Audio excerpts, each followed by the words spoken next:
Oke teman-teman, kali ini kita akan bedah satu konsep yang jujur aja fundamental banget dalam Islam, penyucian jiwa. Kita bakal telusuri nih gimana sebuah praktek yang tadinya universal itu berkembang sepanjang sejarah dan apa sih esensi sejatinya? Tentu, ini semua berdasarkan analisis dari sumber yang jadi acuan kita. Nah, kita mulai dari pertanyaan yang ada di slide ini ya.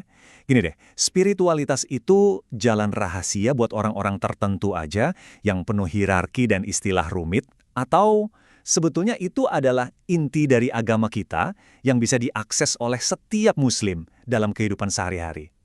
Pertanyaan ini yang bakal jadi pemandu kita. Nah, konsep intinya itu namanya tazkiyatun nafs. Kalau diartiin langsung, ya artinya membersihkan dan menumbuhkan jiwa. Jadi, ini bukan cuma istilah keren loh. Ini adalah sebuah proses aktif buat membersihkan hati kita dari apapun yang jadi penghalang antara kita dengan Tuhan. Inilah fondasi dari semua yang akan kita bahas. Oke, bagian pertama. Yuk kita lihat dulu perjalanan istilah ini. Gimana sih ceritanya kok bisa muncul istilah-istilah tertentu dan apa maknanya? Coba deh lihat timeline di sini. Ini menarik banget loh. Awalnya di zaman Nabi, di abad pertama, penyucian jiwa itu ya bagian dari iman itu sendiri, dipraktekkan lewat zuhud, hidup sederhana, dan waro, yaitu super hati-hati dalam beragama. Nggak ada label khusus. Nah, seiring waktu, saat dunia Islam makin luas dan mewah, muncullah reaksi. Dari sinilah istilah tasawuf mulai dipakai untuk menandai jalan spiritual ini, sampai akhirnya jadi disiplin ilmu yang terstruktur banget di abad ketiga dan keempat. Nah, ini dia poin kuncinya menurut penulis sumber kita. Terjadi pergeseran besar dari yang tadinya sebuah tindakan atau akhlak yang harusnya dilakukan sebuah muslim, jadi sebuah identitas yang disandang oleh sekelompok orang aja. Dari sebuah proses menjadi sebuah label, ini inti kritiknya. Oke, sekarang kita masuk ke bagian 2. Kita bakal lebih dalam lagi membahas kritik utama yang diajukan penulisnya terhadap perkembangan tadi. Ini nih mungkin perbedaan paling fundamental menurut penulis. Di satu sisi, ada tazkiyatun nafs yang orisinil. Patokannya jelas, objektif, dan bisa dicek semua orang, Al-Quran dan Sunnah. Tapi di sisi lain, dalam sebagian perkembangan tasawuf, otoritasnya bisa geser. Pengalaman pribadi, kayak ilham atau mimpi, mulai dianggap sebagai sumber petunjuk. Sesuatu yang sifatnya kan sangat subjektif. Terus gimana dong cara bedain mana yang asli dan mana yang tambahan? Nah, penulisnya kasih kita semacam tes atau filter yang simple tapi powerful banget, seperti yang bisa Anda lihat. Coba tanyakan, apakah praktik ini diajarkan oleh Nabi Muhammad dan para sahabatnya? Ini jadi alat bedah utamanya. Yuk kita coba terapkan tes ini ke beberapa contoh yang ada di tabel ya.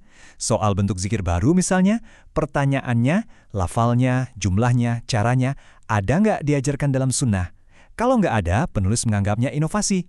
Gimana soal ketaatan mutlak sama guru? Pertanyaannya, apakah Nabi pernah menuntut ketaatan kayak gitu? Jawabannya, tidak. Ketaatan absolut hanya untuk Rasulullah. Dan yang menarik, soal klaim tingkatan spiritual, generasi sahabat justru super rendah hati, takut banget amalnya ditolak, bukan malah pamer pencapaian. Tapi jangan salah, pandangan penulis ini bukan hal yang baru loh. Justru, ini sejalan banget sama ulama-ulama klasik. Lihat saja kutipan dari Ibnu Qayyim ini. Beliau menegaskan, ilham atau pengalaman spiritual pribadi, setinggi apapun itu, nggak akan pernah bisa bertentangan sama wahyu.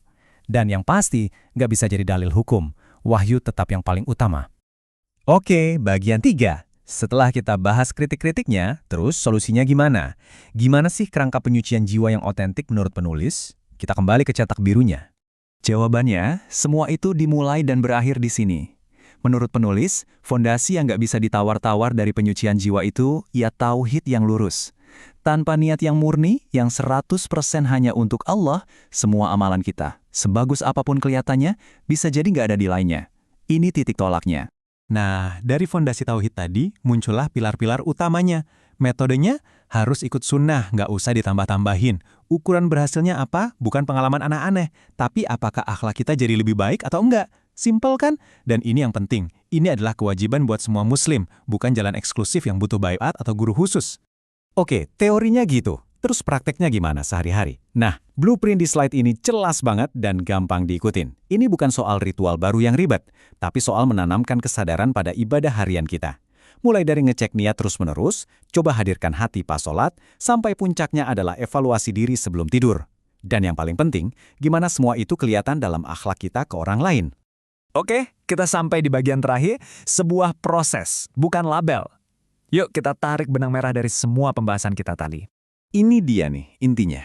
Penulis mau bilang gini, tazkiyatun nafs itu proses, sebuah kata kerja, sesuatu yang harusnya jadi bagian dari hidup setiap muslim. Sementara tasawuf, dalam perkembangannya, menurut penulis menjadi sebuah identitas atau label, sebuah kata benda yang seolah-olah hanya dimiliki kelompok tertentu. Dan argumen ini dikunci dengan ayat yang luar biasa kuat ini. Logikanya sederhana, kalau agama Islam itu sudah disempurnakan oleh Allah, itu artinya semua yang kita butuhkan untuk dekat dengannya, termasuk cara menyucikan jiwa, itu juga sudah lengkap. Nggak perlu ada tambahan lagi. Dan kita tutup pembahasan ini dengan pertanyaan di slide, yang sebenarnya buat kita renungkan bareng-bareng. Tentu, ini bukan untuk menyalahkan niat baik siapapun ya, tapi lebih ke sebuah ajakan untuk berpikir. Kalau jalan untuk menyucikan jiwa itu sudah terbentang begitu jelas di Al-Quran dan Sunnah, lalu, apa sebetulnya tujuan dari sebuah nama atau disiplin ilmu yang baru? Sebuah pertanyaan untuk kita bawa pulang.